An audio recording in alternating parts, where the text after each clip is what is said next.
Hello, everyone, and welcome to WNTT Entity Theatre's podcast, All Things Theater. Each month, we will explore with our featured guests some fascinating aspects of theater: writing, directing, acting, stage management. Well, all things related to theater. This is Roger Voigt, and I have the privilege of hosting this podcast series. We will premiere a new show at 8 p.m. on the first Sunday of each month. If you miss a Sunday, no problem.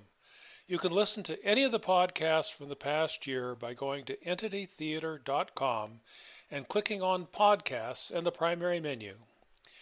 You can also leave comments there, including your ideas about making the podcast better and what you'd like to hear about on a future podcast. So, without further ado, let's get started with our featured guest this month. The halo, the wind and the rain, but that's all one, my tale is done, and I'll strive to please you every day. That wonderful bit of music from the 2017 performance of Twelfth Night is the perfect introduction to our guest this evening, Connie Loader. Connie firmly believes that the themes in Shakespeare's plays remain important and relevant for us today, and that the plays are meant to be enjoyed by all ages, especially al fresco, or outdoors in the fresh air. So, without further ado, let's get started. Welcome to the podcast, Connie. Thank you, Roger. Thank you for having me. Yeah, it's a delight to have you here. Perhaps the place to begin is the question that I think a lot of people might ask: why should we invest the time and effort to study Shakespeare, especially if English isn't our native language? Well, this was one of Ian McKellen's answers. What is it, do you suppose, which connects Richard Burbage, David Garrick, Donald Wolfett, John Gielgud, and other actors like me who managed to earn a living by acting in Shakespeare's plays? I think it's an undying affection and belief that Shakespeare, more than any other writer who ever lived, understood the complexities of human life, the variety of human beings, and the subtleties that go to make up our existence. So anything you'd like to say about that or add to it? Well, I mean, that is actually a question that I hear quite often. I mean, it's about why would you want to study Shakespeare? I mean, he's old, he's outdated. There's so many things in Shakespeare that have a tendency to be racist, misogynist, or just a bit dodgy. But my simple answer to this question is why not? I mean, we bothered to study the Greek philosophers. We go way back before Shakespeare. So why would somebody, just because he lived about 400 years ago, not be valid to be studied anymore? And I think Ian McKellen put it very well with his words. I mean, Shakespeare is for everyone. Shakespeare has looked at the human nature, and whatever you read from Shakespeare, there's something that if you want it or not, you might find yourself actually described in there at some point. So I find that interesting and frightening at the same time. And I think Stanley Wells once put it best. He was the former director at the Shakespeare Birthplace, and he said, Shakespeare, he's in the water pipes. And I assume he meant the British water pipes, but I think we can refer that to all the water pipes. And so he's there, he's out there. He captured the human nature, and if we read and study Shakespeare on the book as well, on the page as well as on stage, I think we learn something about ourselves. So the best place to start with, I think, if you want to know something about yourself, study Shakespeare. Absolutely. Well, you figured this out at a relatively early age, I gather. It seems like you've been interested in Shakespeare and wanted to pursue studying Shakespeare from a very early age. How did that happen? Well, I guess it depends how you define early. My first contact was with Shakespeare was at school, at high school. So we read Macbeth. I think that's more or less what every German school teacher, English school teacher reads with the kids here. So we read Macbeth as well, and I got hooked. I thought this was fascinating. I wanted to play Lady Macbeth. I just didn't have anyone to play Macbeth, so that idea got ditched very quickly. So we never got around to actually putting that play on, and that was a bit disappointing.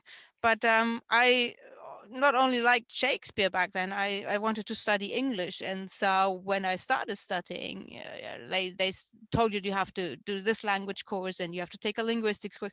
So I wanted to do literature. And so when I got to my first literature course, it was a Shakespeare course, and it was Professor Weiss. He was at the LMU. He was this stately old gentleman, and he just sat down and said, well, Shakespeare. And then he started, just looking at the play and going into detail page by page, and I was blown away. So I knew that Shakespeare was the writer, the author I wanted to focus on. So I found that absolutely thrilling, and it stuck. So I took every single Shakespeare seminar that you could take at the LMU. I even took freshman seminars when I was a senior. It didn't matter. I just wanted to do it. I was there. I was the oldest one, but and then in the end, when I was about to graduate, they offered the Stratford excursion seminar. So that was something special, and only the few selected ones were able to go every year. And this time I got chosen to be part of the seminar, and it was I either graduate this autumn or I go to and do the seminar and go to Stratford. So graduation was postponed by 2 years, and I got to see some really cool plays, and that's how it all started. That's when I went to the Globe for the first time, when I went to Stratford for the first time, and I started my excursions after this one when I was teaching. So this is the real start. The Stratford excursion seminar at the LMU was the first proper contact, and from where it all began, the rest is history, as it were. Wow. So what are there some milestones, if you will, or things that you just have noticed as your career has progressed where it was like, oh, I hadn't realized that before about Shakespeare? I think that basically for every single seminar, every single play I read, you read it first and then you see it performed. That usually is the milestone. Every single play has a milestone in itself. When I see it performed on stage, where I think, oh, that's interesting. I didn't see that when I just had the book in front of my nose. Mm-hmm. So, but I guess more from maybe a more bigger milestone rather than the microcosmic milestones per play, if you wanted, that would be the experience going to the Globe for the first time. That was just mind-blowing, because that kind of theater I had not experienced until then. You usually go to the theater, you go somewhere inside, it's dark, it's quiet, all you see is that that stage, that fourth wall, that apparently behind it the magic happens, and all of a sudden you could see everything. You could see the person who stood next to you, you could see the next 10 persons who stood next to you eating an apple or whatever, not paying attention.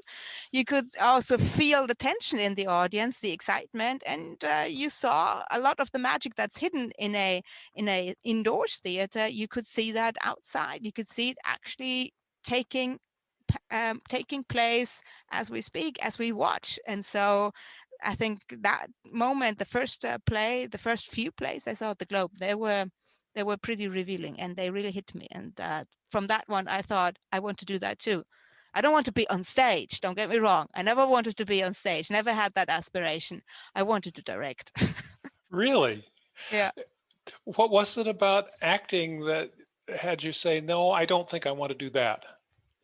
I did act a little bit. I played Emilia in Othello, and I played also in Julius Caesar. And every single time I had immense stage fright. Okay. I know how difficult it is to go on stage, remember your lines, remember when you have to say them, do the blocking, do the movement, and then still look gorgeous and convincing. And I just thought that's too much multitasking for me. I can't do that.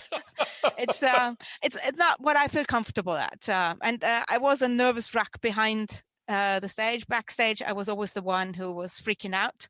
So I figured from that energy I need to psych myself up to actually go on stage and do this, it's not what I want to do. I felt far more comfortable on the other side, because let's face it, when my job, once my job is done, you know, when the actors go onto the stage and do the show, I can sit back and relax, because what can I do? Everything's been done. I can't change anything anymore. But as an actor, this is exactly when you're on, and this is when, you know, it can all go wrong. And that pressure, I didn't want to live with that. So I suppose, though, that having experienced that, what actors go through to get on stage gave you a more empathy in terms of direction and making it easier for actors.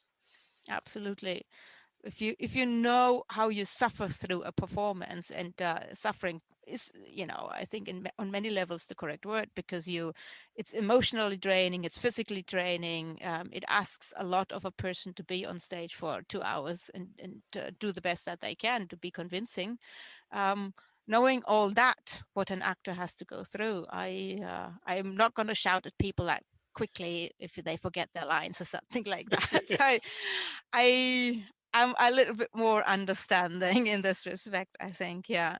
Any solutions to that challenge that you have noticed that perhaps some actors have done better than others in plays that you've directed that you could pass on? I really do relate to the stage fright and the uncertainty that you were talking about. I think the only thing that you can really pass on is keep doing it. The worst thing that you can do as an actor, I think, is sit at home, recite your lines, and then think that you can just go up and do it.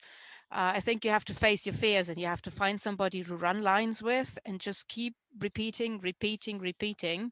And I think it's also the relationship between director and actor. If that is not built upon trust and on understanding, then I think no director can help any actor if the actor doesn't feel comfortable with the director, and vice versa, I think. So Yeah, it's a real trust relationship, isn't yeah. it?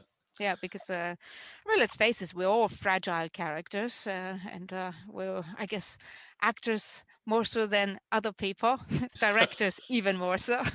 We all have our egos, and we can get hurt easily. So You mentioned the name Martin Wiggins, said he was very important mentor for you at the Shakespeare Mhm. Institute. Maybe you could talk about him a little bit and maybe some of the key things you learned from him. Yeah, Martin Wiggins was actually one of the academics who gave a talk when I first went to Stratford to the excursion back then, when I was still at the LMU, a student myself. And Martin has this very prominent personality, and also, you know, he's always dressed in black. So he's also known as the Man in Black. And his speech he gave on Julius Caesar was just mind blowing. You sit there not knowing what to expect, and then somebody full of energy and with all the enthusiasm you can think of delivers a presentation about Julius Caesar. And that was for me, that was really striking. That first impact that Martin had on me. And so when I went back years after that, and I studied at or I wanted to apply for studying at the Shakespeare Institute, I just ran into him and said hi, and I remembered him, and he didn't remember me, but I was just one of thousands of students who run through Stratford every single day. But I remembered him, and I said, "Oh, I remember your speech, and wow, it was great, and you left a great impact on me. And well, I'd like to do Shakespeare and Machiavelli. What do you think about it?" And he was like, "Good job. I like Machiavelli, and that means I will like you. So let's do this." And so he became my supervisor.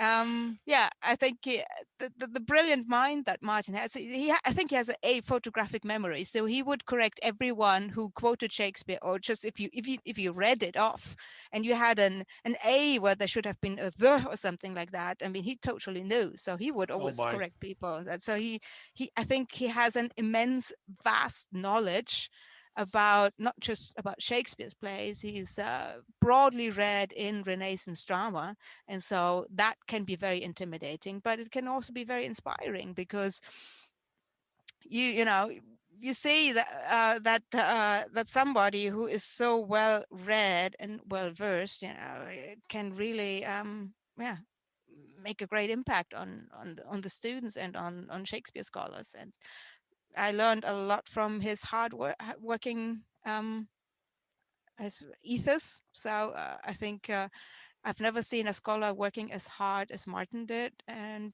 so that was very supportive doing my own research under him, and helped me actually continue and pull through. So I'm very much in debt to Martin, I must say. We're still good friends these days. So One of the things that I noticed that you were involved in teaching was something called Drama Didactics. And I thought that was a really interesting term. So I looked it up, and it said the definition I found was drama didactics is the use of drama as a tool for teaching critical thinking, communication, collaboration, and creativity. This seems to be something vitally needed for our modern society. Maybe you can talk about that a bit and some of the results that you saw at LMU when you were teaching it. sure. I mean, quite often people confuse drama didactics with just making somebody recite Shakespeare. How do you teach somebody to recite Shakespeare with or any other play? And that's actually not what it is. So as you said, I mean, there's a lot where you teach how to communicate, and communication is a lot about using language and having a common aim, and agreeing or disagreeing with each other, but tolerating each other's opinions and coming to a final conclusion. So the greater aim, which we all face every single day, if you just go out shopping, you have to communicate, you have to take decisions, you might have to argue with somebody, and your aim is to bring home food. You still have to do something. You have to kind of go out and sometimes battle yourself through through Lidl, Aldi, or wherever you go. And same it is what drama didactics teach you. They teach you how to look at a certain perspective through a character, and by that also help you to build up empathy, to see things from a different perspective, and understand why somebody who has a different perspective might have just enough as a valid point as you have, and therefore there is no black and white, there is no true or false. So that, I think, is very useful, what you can teach through drama didactics as such. I think it's also about the how drama didactics empowers you. It gives you, it uses language, and maybe not always the language that you would use in daily life, but it shows you how language can be used to achieve a certain aim. So it's a rhetorical skill in a way, but it also teaches you how to negotiate, very simple basics of negotiating and achieving a common aim as such. Do you think that it also gives you a chance to explore other kinds of personalities, other perspectives? For example, you said earlier that you saw Macbeth and you wanted to play Lady Macbeth. I mean, I can hardly imagine anyone less like Lady Macbeth than you. What is the value for actors, and maybe this is related to the drama didactics, but how do you coach an actor in playing a role authentically for someone who's very different from them, somebody whose maybe values that are portrayed in the play are radically different? I think there are several approaches to that, and it used to be said that the easiest way is to just imagine yourself in that situation and then just play it. But I mean, let's face it, if you play a serial killer, I don't know how you imagine yourself, being a serial killer, and how you have to try this out. And so I think it's something where you explore a little bit the darker side of yourself. If it is Lady Macbeth, maybe I found something in the depths of my own personality that I found frightening, fascinating, or something like that. But I think it's also allows you to experiment, to not necessarily say this is something who I am, but this is something that I find interesting about any personality, and I might not agree with it. I might not be able to or should not be going around murdering other kings because I want to put my bum on a throne. But the idea how one gets to do that and what thought process goes through one's mind in order to psych oneself up to actually go about and drive that dagger into another human body, I think that that shows, again, we're back to the complexity of human nature. That shows what could potentially go on and why, and that's the important one, why I should not be doing this. So seeing it, taking the perspective of why somebody would be willing to do that and go that far, and then saying this is wrong because I understand now how somebody could be doing it, but it is still wrong, and it manifests my beliefs that it is actually wrong to do that, and I can therefore maybe share with others easier why it is wrong to do that. I mean, it's a similar vein. It doesn't make you a better person, I think, if you can recite all of Hamlet's play, the whole play. You'll be busy for a while learning it, so it would keep you off the street. So maybe, yes, Right. there would be some benefit in that. But it wouldn't necessarily just make you a better person if you can recite that play and you haven't learned anything from that. So I think the learning experience has to come not just from knowing and understanding the lines, but also from understanding what the character goes through in a certain situation that makes him or her do certain things and take certain decisions, and then why in hindsight these decisions might have been right or wrong, and what led to misinterpreting certain situations, and maybe then take it from there, not to make the same. The character obviously is not given the chance most of the times to not make the same mistake again, because usually we have a tragedy and then the character dies. But you yourself reliving it through the eyes of that character, you can then say, oh yeah, that was a pretty crap decision. I don't have to do that in my life because look how it ended. So you have a second chance that the character never gets. And that, I think, also makes you a little bit of a better being then if you go through that. So I also read Macbeth the first time when I was in high school, and I think I was mostly fascinated by the witches and all the other stuff that was going on. It wasn't until decades later that I began to see something new about Macbeth and the extent to which we all are able to deceive ourselves and believe what we want to believe rather than what's there. because it's easier. It is easier. It is easier. But I'm just thinking, for me, that example of learning more about or seeing more relevance only when I had more life experience. Have you experienced that as well? I think that's a valid point you're making here. It's always often the example. Let's go back to Hamlet again. You see Hamlet as a very young man, maybe a teenager, maybe in his early 20s. But if you look at what Hamlet goes through and all that, and that's something that somebody doesn't go through at that age. That's a very mature character, and there's a mature personality in it. So when you go and read a play for the first time, when I was in my 20s and read that, I didn't really understand what Hamlet was going on about. I thought, okay, rambling, lots of text. Wow, big soliloquy. And then when you go back after years, you see, oh, I actually understand this now, because now I'm in a, I don't know, more mature situation to actually look at this and actually see what he was going on about. And then you go back several years later and you see something else. So I think that also pays tribute to the layers of Shakespeare's text. There is so much to be discovered every single time. The more often you go back, as you said, the more you see. And I think that's the older we get, maybe we see different things, and it still speaks to us, the text. So I think it never gets boring. Yeah, Shakespeare, the gift that keeps on giving, right?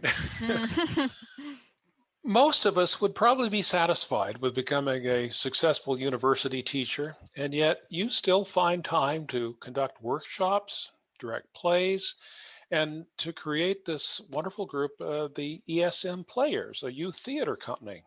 How have you motivated your young ESM players to learn and perform Shakespeare? What's been their response? Well, quite interestingly, I actually didn't have such a hard time motivating as I expected to.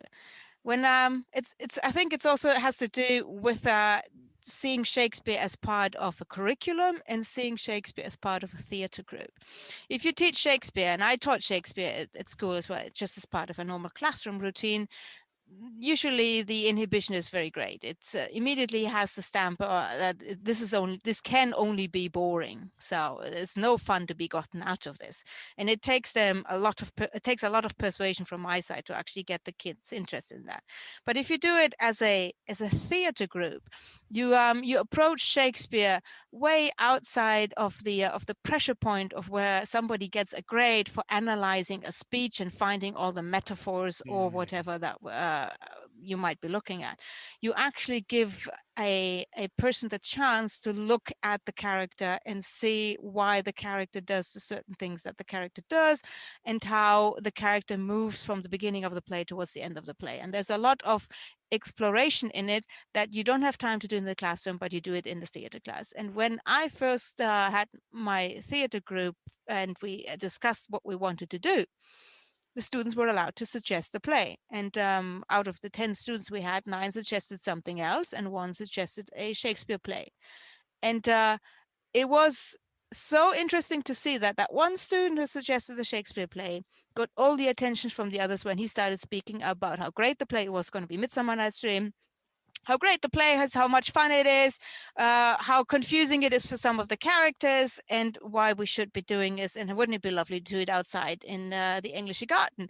And all the kids immediately were hooked. I didn't even have to say anything. So I thought that is the best, advertisement I've ever seen for Midsummer Night's Dream, or why to do a Shakespeare production. And so it was basically done by itself. I didn't even have to motivate anyone. And so years later, then, when we said, should we do something else? We have also another theater group at the school, and they sometimes play in English, sometimes in German, but they usually play modern plays. And so I put it to them and said, do you want to do something else? And said, oh, no way. I mean, we're the Shakespeare group. Are you kidding? So I thought, well, what else do I have to do? I think I've motivated you well enough. So no, I find it very beautiful how the kids go about it, how they explore it, how they help each other out, how curious they stay. They first, when you tell them the plot of Twelfth Night, they go, no way somebody could make this up. And then they look at it and I think, this is actually making sense now, why it moves from that to this, and this is cool, give me more, what we're going to do next year. So yeah, it's I think it's a snowball that has taken its toll now, and it's developing on its own. I don't have to do anything anymore. I just organize the rehearsal schedule. The rest happens a little bit by bit by itself. So that has to be very satisfying, very rewarding. Yes. You said earlier that your mentor, Martin Wiggins, had a photographic memory, and if you said the instead of a, he would correct you. And I think that reflects an attitude that many of us have about Shakespeare, that what he wrote is sacrosanct and it can't be changed. Nothing, not a word, not a comma omitted. And then there's you, who has created a very successful outdoor series of productions where you've reduced the playing time from usually 3 hours or so to half that, and still somehow retaining the essence of the play. It seems to me like black magic. How do you go about creating this? Well, I think since we Germans have claimed Shakespeare for ourselves anyway, we have a little bit more relaxed view on what Shakespeare's text should be and could be than maybe the British. But I think it's also pretty pretentious to say that this is a sacred text, because if you look at how little we have that is authorized by Shakespeare, then it's being reduced to possibly 3 pages handwritten, 3 folio pages handwritten, plus the poems, obviously, and the sonnets. Yes, they are. But the plays, none of the plays were ever authorized by Shakespeare saying, this is how I want it to be. Every single comma in there has been edited by people after either Shakespeare's death, or there were all those bad quotes that were rushed to the printer, and then somebody claimed the copyright and got the cash. Shakespeare actually, whatever Shakespeare had intended, we don't really know. So the texts are quite flexible in this respect to start with. And if you look at how it originally started, what we have in print from the first folio to what the editors today, every copy that you and I pick up in the 21st century, that is far removed from probably what Shakespeare ever had in his hand. So I think that's a good way to start looking at the text and saying it's giving me also a little bit of flexibility in how I want to deal with it. Sure. And so when I look at the text, I see the story I want to tell. And sometimes that means that certain characters might not be so relevant to my story, to my story, I say, to Shakespeare's story and the story I want to tell through Shakespeare. Or it's just certain aspects and themes, motives that might not be driving my idea of the plot. And so they get cut. So sometimes whole characters have to die and just never feature in there. And sometimes it's whole speeches that get cut. So it always depends per play on what story I'd like to tell at this particular moment. And I remember that the first time, the first cut, Richard III was my first production I did, a Shakespeare production. It was very tough to cut down that play. It felt bad. It felt wrong. It felt like violating the text, but I kept telling myself that when Shakespeare was traveling back then with his troupe, he would also cut the text. He never really played the original text unless he was at the Globe or at the theater. But when they were traveling, they also cut the text. So if Shakespeare could do it, so can you. There you go. If you were to go back now and let's just say do As You Like It again, Mm-hmm. do you think you would do it the same way, or would you do it differently? Oh, I would have more sheep for sure.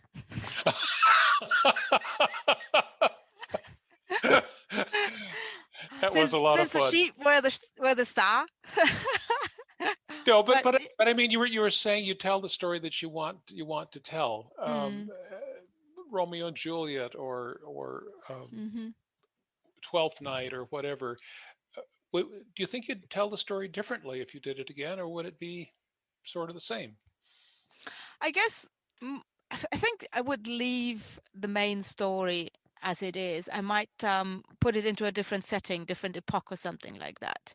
So we had with As You Like It, we once had the idea to put it into modern context and to pick up on the idea of refugees when it was actually a very political moment all over the planet. And we thought we might pick up on this topic and therefore maybe give it a more reflective modern touch.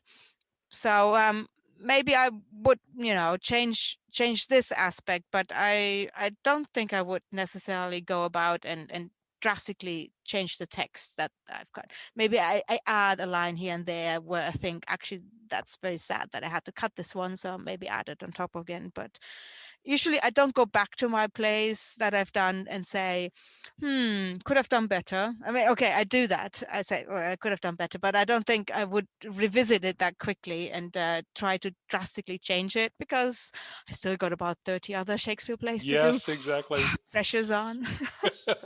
Right. Shakespeare plays, as you mentioned earlier, were originally performed outdoors in the Globe Theater, where everybody could see everybody else, and eating and just having a good time. And then, as I understand it, it tended to move more indoors for indoor performances in the 18th and 19th centuries. And then in the 20th century, particularly since, I guess, 1950, more and more emphasis was on doing it outdoors. Why do you think it went through this cycle? I think the early moments of theater in London as such was simply you saw theater as an entertainment factor for everyone. It was not as posh as we perceive it these days. If you go to the National Theatre and you pay 60 quid for a front row seat, it gives you a completely different perspective of why you go to the theatre than if you went and paid a penny to stand in the groundling and just, you know, be entertained, have to stand for 3 hours. So theatre became from this pure entertainment for everyone moment. It already started in the early 17th century that it moved indoors. Shakespeare himself moved indoors. If you look at the Tempest is written very differently than other plays were, because it was specifically written for an indoor performance.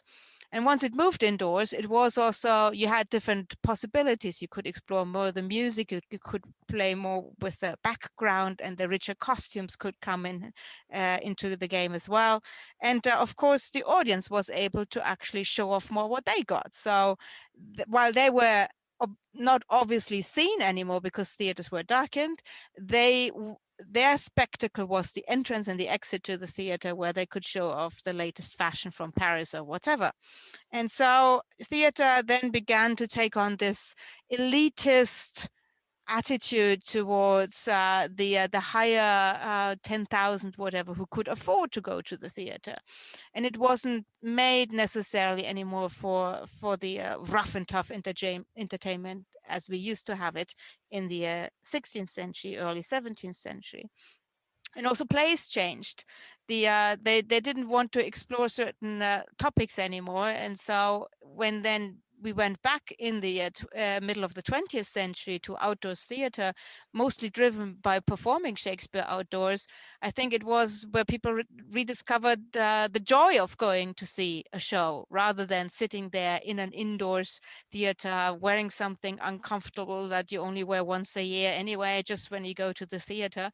But you actually wanted to go outside to enjoy going to the theater with your friends. So it became this communal event again, where you go out with your friends together and enjoy a show, rather than going there maybe on your own or with your partner and go out for a fancy evening. So I think that brought a lot back into why theater moved from the inside to the outside. And I think a lot was also attributed to the movement that Sam Wanamaker initiated when he went to England or London's, found the site of or visited the site of the original globe and said, why is there no third globe? Why haven't you rebuilt it? And people said, well, cash, who would? Well, you got it? He said, yeah, I got the cash, so let's do it. And so once that kicked off in the 90s, the drive for outdoor theaters got really sped up, and you have more and more of those pop up because people rediscovered back to the nature, literally back to the elements, back to where theater started. And it's a huge seller. I mean, sure, they don't make any money as the National Theatre makes, but people flock to it. It's a tourist attraction and people enjoy it. So I think when we go back outside enjoying a show, we actually go and do it as a member of the community, rather than as saying you're going to show and educate yourself, or you have a fancy night out.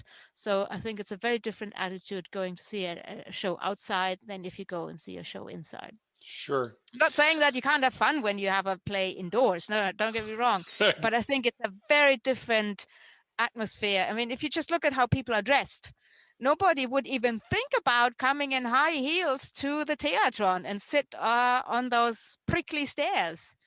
You bring your picnic, you bring your blanket, and it's almost like your own sofa, and you enjoy the show with all these other people out there. So I think that that makes it for a happening, for an event, very different than an indoors evening.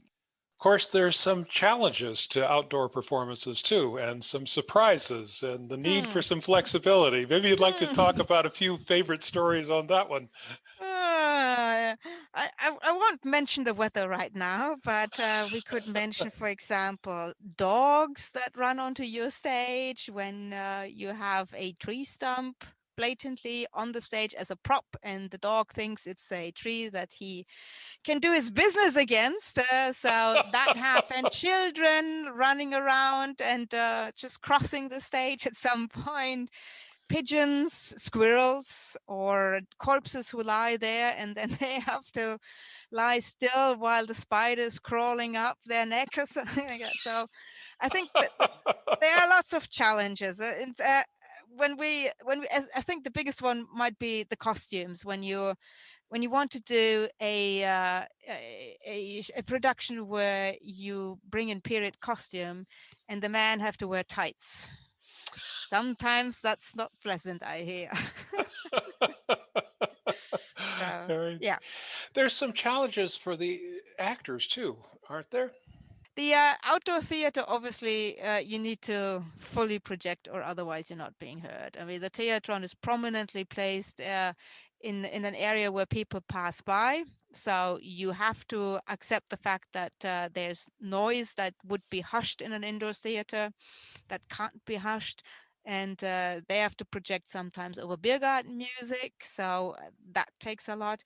But it also requires you to react to all sides and be present to all sides, project to all sides. So that the thrust stage, the Elizabethan thrust stage that we have, where you play to three sides, I think can be quite challenging, because once you turn your back to one side, the other side won't hear you anymore. So you do this funny half circle gesturing the whole time, thinking you look absolutely daft, but the audience so much appreciates that. They say, you talk to me. I felt like you also played for me and not just to the people on the other side. So I think for actors who have never acted outdoors and in an amphitheater, that's a very big challenge to them. So yeah. And then the weather, and then the rain, because we And then don't the stop weather, if it right, rains. right. One of the things that Judi Dench said about preparing for a Shakespearean role, you eventually get to read that script. Then you have to somehow find out, not as everybody thinks, how do you learn the lines, but why does that person say those lines in answer to something that somebody else has said? What is it in that person's makeup that makes them react in that way to saying that? you think you'd like to add thoughts about her advice? I think this pretty much also links back to drama didactics and why we think it's so important that you actually put yourselves into the shoes of a character and go through the thought process, not just about why that line is set at this very moment, but how that character arrives at that line. And so what I like to ask my actors to do is come up with a backstory. So create a whole biography, starting from when you first were refused the candy that you wanted from your mom, up to when that marriage proposal went wrong or something like that. And that, I think, helps you visualize that character and why that character might say that line at that moment, rather than just having that line there because it's on page 24, line 50, you just say it. So the background stories are very important. Also putting together how your character might feel, not just why he says a line, but what does he feel or she when they say that one particular line. If you were to have a coffee when you said that one line, how would that coffee taste? How would that coffee taste in the morning if you say that line? How would the coffee taste in the evening if you said that line? And I think a lot of this feeling the line, not just with your speaking apparatus and your mind, but your whole body, helps you understand why the character does what the character actually does and why the character says what the character says at that time. So you have a upcoming production in a few days, Much Ado About Nothing.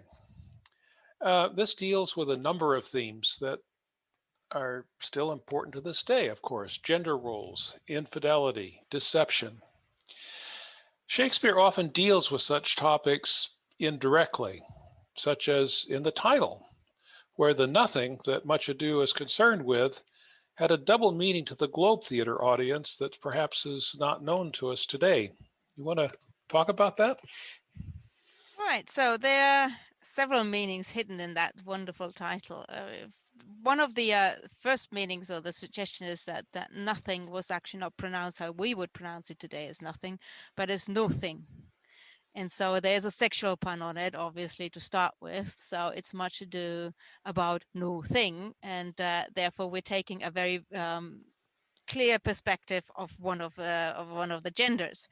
And the other one is the nothing more would be more the meaning with noting, so that we actually have a lot of going on about noting or not noting right.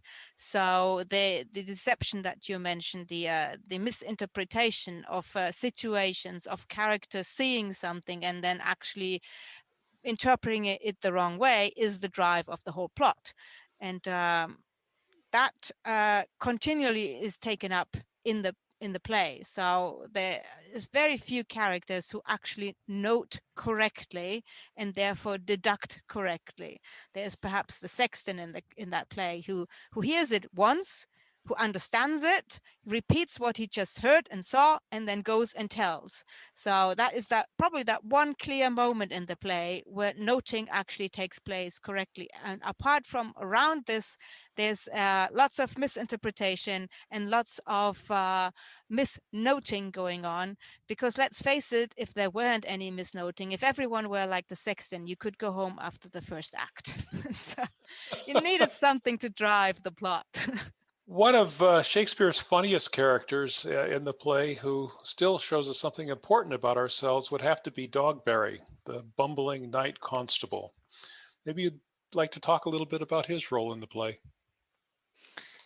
Dogberry is one of Shakespeare's typical characters where you actually don't laugh with somebody, but you laugh about somebody, because that character constantly makes mistakes, and Dogberry is no exception in that.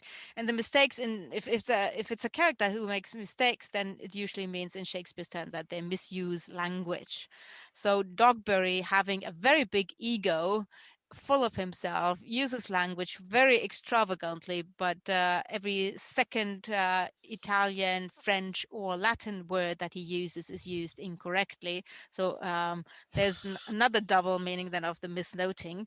And from that, and also with the attitude that the Dogberry is convinced of himself that he knows what he's saying and doing, there is a lot of comic that is being played out. And obviously Dogberry doesn't notice that comedy that he is the cause of, but the others do. And therefore I think Dogberry is one of those famous characters from Shakespeare's plays canon, Shakespeare's canon, that are recurring, and as soon as he opens his mouth, you actually know who that is. He doesn't even need to introduce himself or what his character is. He opens his mouth, says one line, and you know, oh, that must be the funny one. Yeah. Sure enough, it is. It's been said that learning to play Shakespeare is one of the best ways to develop your acting skills, whether you're doing Shakespeare or any other kind of theater. What's your thoughts about that? I agree. I think one thing that we have to remember is that Shakespeare, when he started his career, he started it out as an actor. So Shakespeare himself, when he wrote lines for an actor to help the actor be a better actor, because he wouldn't write lines to make it harder for an actor, since he experienced that himself. And so if you have undergone the process of seeing how Shakespeare thought when writing these lines and helping you learn those lines and be a character, I think any other play certainly will be benefiting from that. Any other role you ever take on, I think you certainly will see how the Shakespearean, I don't know, secret agenda might take root and therefore help you through other plays as well. And I think what we have to also keep in mind is when people say that, well, Shakespeare's language is so different from ours. I mean, if you look at the iambic pentameter that most of his plays are in, that is actually the natural sound of the English language. I wish I were down in the pub instead. I wish I were down in the pub instead. Of course, nobody says it that way because we put people to sleep very quickly, but that is exactly the iambic pentameter, and that's the thing that Shakespeare wrote. So if it helps you in hindsight to understand your own language, and I'm speaking as a non-native speaker here, so I understand that's might be pretentious, but I think Shakespeare helps you to understand your language. And if you understand your language, you can transfer these skills to any other play. So each of your outdoor performances of Shakespeare with Entity have all ended with the actors in front of the audience doing singing, dancing. You know, we started our podcast with the introduction, the singing for Twelfth Night. Why do you think that's an important element? It's actually my favorite part of the show. I think the jig, it's a traditional feature of every outdoor performance at the Globe, at the theater, during Shakespeare's time. So we incorporated that in ours as well, especially since we're outdoors. Why not?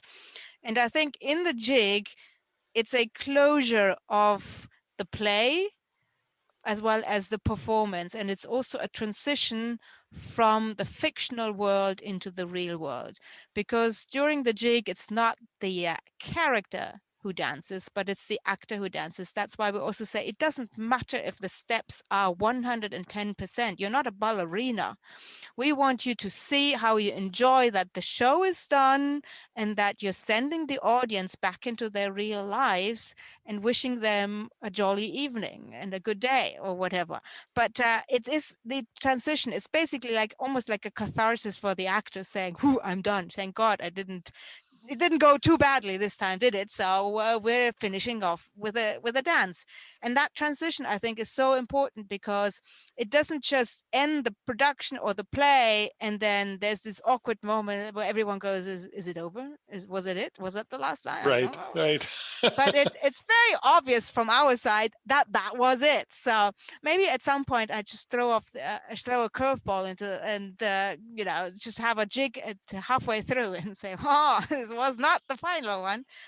But I think the transition from play to reality through the jig is a wonderful moment, and I thoroughly enjoy that. The actors maybe not so much all the time, depending how difficult the dance is. But most of them enjoy it, and you can see it in their faces. I know when we rehearse it, it doesn't come across as this cathartic moment.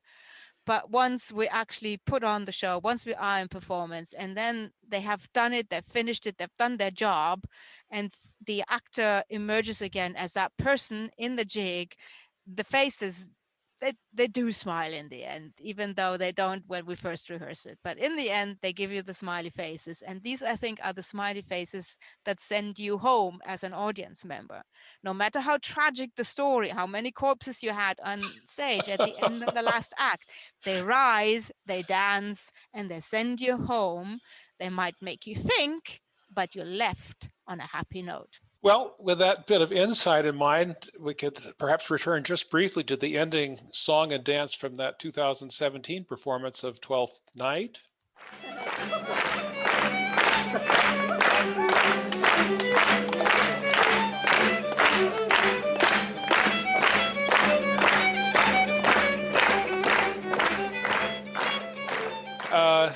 So to find out what's going to happen this year with Much Ado About Nothing, I sort of have a sense that you've got some more surprises planned. Anything you want to say in closing to tell people, oh, you don't want to miss this? I was thinking about this one, and everything that I came up with was going to give it away too much. But let me tell you this: there will be laughter, there will be sword fights, there will be dancing, and there'll be music, and you will even be able to sing along. You might not be able to jig along, but you will be able to sing along. And we'll keep our fingers crossed for good weather, right? Absolutely. Absolutely. Fingers, toes, everything you can. Connie, this has just been fascinating. Thank you so much for sharing your time, perspective, and insights with us today. Thank you, Roger. Thank you for having me. Well, that's it for this month's podcast, Shakespeare al fresco. You won't want to miss Connie's open-air performance this year of Much Ado About Nothing and the singing and dancing she's planned for your enjoyment. For details, click the link provided below. Our guest this month was Connie Loader, a talented Shakespeare scholar, teacher, director, and workshop leader who is committed to making a big difference in young people's lives and the rest of us who remain young at heart.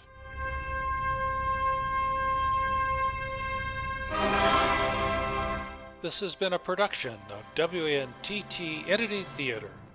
Remember to tune in again on the first Sunday of next month at 8 p.m. for our next podcast of All Things Theatre. Tell all your friends about this great program and let them know they can listen to past podcasts at any time. Oh yes, if you really like this podcast, we would very much appreciate any donation you would like to make. Just click on the PayPal button you see below or on our webpage at EntityTheatre.com. We thank you in advance. So, this is your host, Roger Voigt, saying goodbye for now, and until next time, when we will again talk about all things theater.